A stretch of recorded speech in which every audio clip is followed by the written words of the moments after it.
আর আমাদের মতো রাজনৈতিক কারবারি যারা চিটিংবাজি বেশি করে ফেলছি আমরা এসে আপনাদের বলি বাবা তোমাকে সোনার চামচে খাওয়াবো, কেউ বলে রূপোর চামচে খাওয়াবো।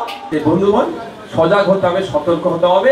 সরকারের উপরে আমাদেরকে প্রেশার তৈরি করতে হবে। সরকারটা কি জিনিস? আগামী 5 বছর আমি নাগরিক, আমি ভালো কিভাবে থাকবো, আমার বাংলা কিভাবে ভালো থাকবে, আমার ছেলে স্কুলে গিয়ে কিভাবে শিক্ষা পাবে, আমি অসুস্থ হলে আমি কিভাবে ট্রিটমেন্ট পাবো বিনামূল্যে, আমি ক্ষুধার্ত আমি কিভাবে খাবার পাবো।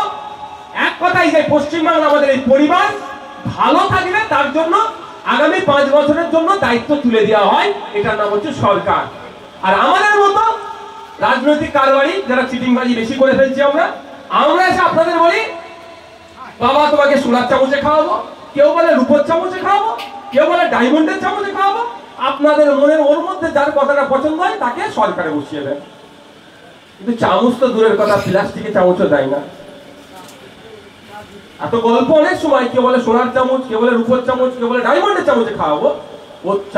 ওই চামচ দূরের কথা, প্লাস্টিকের চামচও দেয় না। দোষ তো আমাদের স্বীকার করতে হবে আপনাদের ভোটারদের।